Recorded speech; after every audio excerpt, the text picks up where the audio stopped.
The training yards of the Vrain Dominion echoed with roars, metal striking metal, and the crack of electric whips.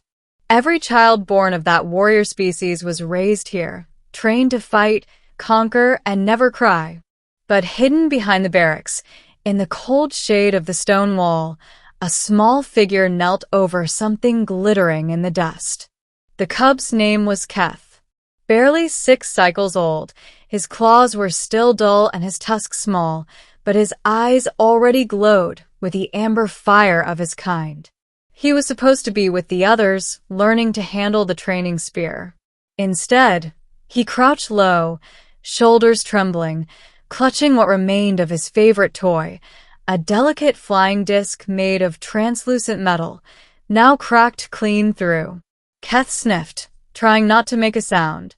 Vrain cubs were forbidden to weep. His father, Commander Roker, had told him once, "Pain teaches discipline. Tears teach weakness." Still, he couldn't stop his throat from tightening. He buried the broken toy in the dirt beside the wall, hiding it from sight. No one could know, but someone did see. Across the courtyard, a human worker named Eli was repairing a damaged drone. He was one of only a handful of Terran mechanics allowed on the Dominion base, a civilian liaison, they called him, though most Vrain treated him like a servant. He had watched the little cub sneak away, had seen the glimmer of something fragile in those small, clawed hands. And though he said nothing, something in the boy's hunched shoulders reminded him of his own son, long gone since the war that brought humans to the Dominion's mercy. That night, long after the suns had set and the barracks fell silent, Eli returned to the wall. His flashlight beam caught the mound of disturbed dust. He knelt, brushed it aside, and uncovered the broken toy. It wasn't just shattered, it was beautifully made. Tiny etched wings folded around a magnetic core, like an ancient Terran gyroscope crossed with alien art. Someone had built it with care.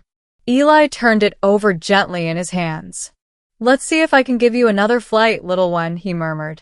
Middle, a silent fix. The human worked through the night in his tiny quarters near the hangar. The air smelled of solder and lubricant. He used fragments from a decommissioned drone, reshaping wires thinner than a strand of hair. He filed the cracks, fused the alloy with microheat from his wrist torch, and tested the spin. At first, it sputtered. Then, on the 5th try, the toy lifted, hovering in place, glowing faintly blue. Eli smiled. "There you go." He didn't tell anyone. He didn't even write it in his maintenance log. When dawn came, he walked quietly back to the wall where the cub had buried it and placed the toy atop the soil, mended, humming softly. Then he left. Later that morning, Keth returned. He hadn't slept much. The drill horns had called the cubs to formation, but he'd slipped away again, hoping to say goodbye to his buried toy before training.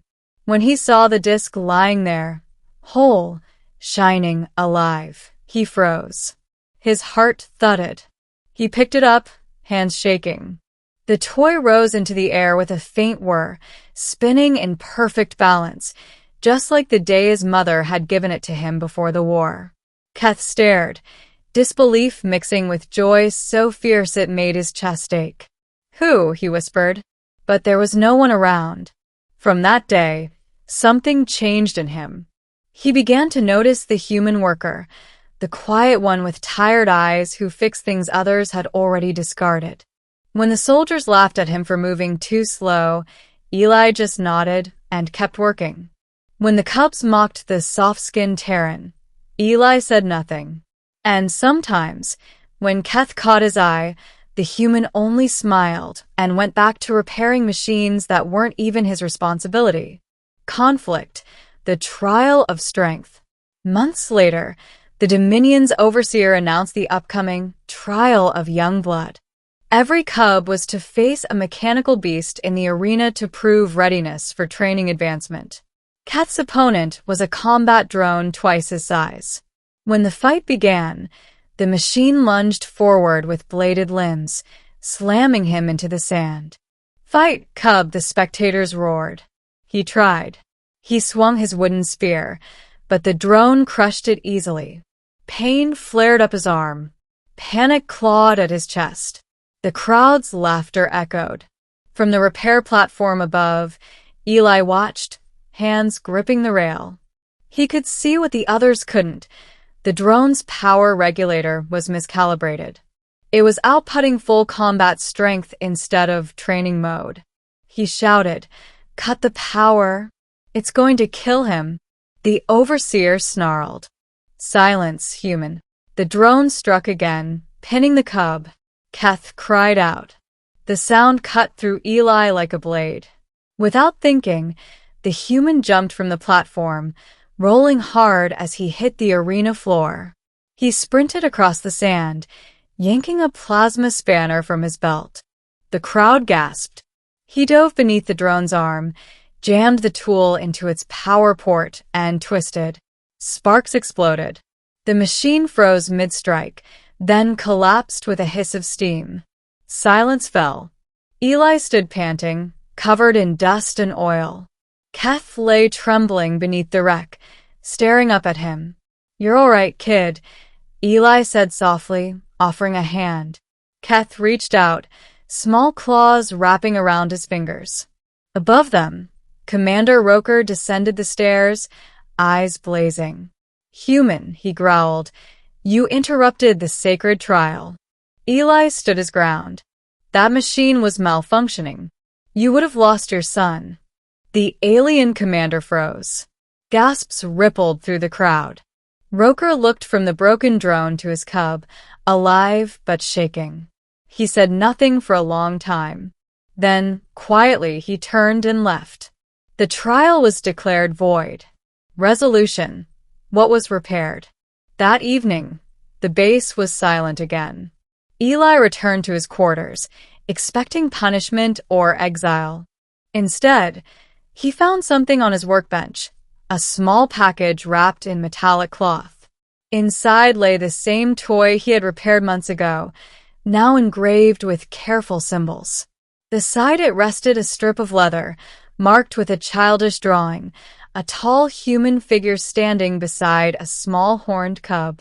There were no words. Eli smiled faintly and placed the toy on a shelf. Days passed. Rumor spread that Commander Roker had personally withdrawn the termination order against the human mechanic. When questioned, he merely said, "He repaired what others break. We could use more of that." Months later, when the Terran liaison team was reassigned to another colony, Eli packed his things quietly. Before leaving, he walked one last time to the yard. Keth was there, taller now, practicing with a real spear. The cub turned and grinned. "You're leaving." "Orders," Eli said. "Humans aren't meant to stay long in one place." Keth looked down. "You fixed my toy. You saved me. Why?" Eli shrugged. "Guess I just like fixing things that deserve another chance." The cub hesitated, then pressed the toy into his hand. "Then fix this again when I break it next time?" Eli chuckled, closing his fingers around it. "Deal."